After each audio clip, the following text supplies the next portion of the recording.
Bueno, a propósito de la campaña y todo lo que ha pasado con todo este proceso de elección, ¿cómo califican ustedes desde Revolución Democrática y usted en específico lo que pasa con este problema en el padrón electoral? Yo creo que es una vergüenza. Como que ha ido escalando, porque la vergüenza cada vez da más a medida que se va manejando peor el error inicial.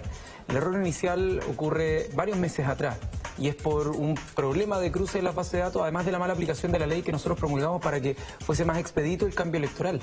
¿Qué significa eso? Como para irlo precisando, porque hay tanto desconocimiento de lo que pasa y tanto cálculo errado, interpretaciones extrañas, que acláreme eso, ¿de qué se trata? La ley lo que establecía es que el registro civil podría, siempre y cuando en este caso usuario, ciudadano, declarara como domicilio electoral y por lo tanto lo dejara registrado como domicilio electoral el último domicilio, podría hacer el cambio inmediatamente al registro civil. Lo que pasó fue que por un lado se hizo un cambio automático a todos los que hicieron distintos procedimientos, en algunos lados, en algunos puntos del registro civil, no en todos, como que no había un procedimiento estándar, y por otro lado se tenía cambios aleatorios, que nadie sabe cómo ocurrieron. Cambios de, hoy día una joven, cuando estábamos en un punto en Providencia tratando de informar a los vecinos como dónde tienen que votar, nos decía, a mí me pusieron en Magallanes y yo nunca he estado en Magallanes.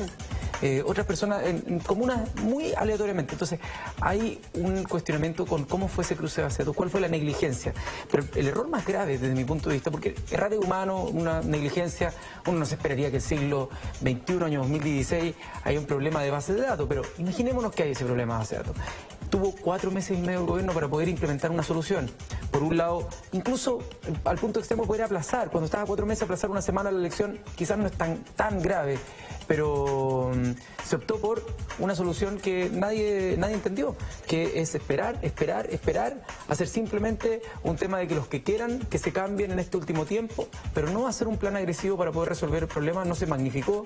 Perdón, ahí lo tengo, porque no se magnificó, se pensó que era mucho menos, no tengo porque idea, a esta altura nos quedamos con lo que decía el director del registro civil, que hablaba de 17.000 personas, con lo que dice el CERVEL y el gobierno, que hablan de 470.000, era porque se pensó que era menos, porque... Yo me imagino que no se magnificó el tamaño del problema, porque lo que ocurre es que una vez que hay estos cambios, tú tienes certeza con respecto a un grupo de personas que se cambiaron porque hicieron manifiesta su voluntad para cambiar. Claro.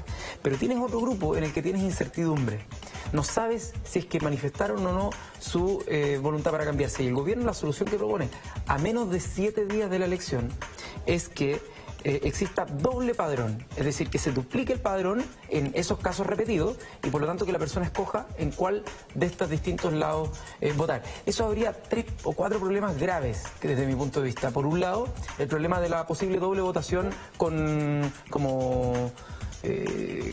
que una persona fuera a un lado y después fuera a otro, y claro, existían penas o sanciones en el caso que alguien lo hiciera. Pero el voto ya estaba hecho. Pero el voto ya estaba hecho, uno no sabía qué pasaba con la elección. Además, de 500.000 personas, imagínate una persona de puro despistada, porque convengamos que uno de 500.000 es un caso que siempre ocurren cosas extrañas. Imagínate que por la publicidad que dice, no, usted puede votar en 2 lados. Y va a votar a 2 lados. ¿Cómo se corrobora que hay dolo de engaño de una persona y después lo va a meter en la cárcel por un error que tuvo el Estado, las instituciones? Entonces, ese era el primer problema, la doble votación. Que igual todos los expertos decían que era bastante improbable, pero el hecho que estuviera ya configurado un primer... Perdón, ¿y usted se está refiriendo a este proyecto de ley que finalmente fracasó? Fracasó, el gobierno no insistió.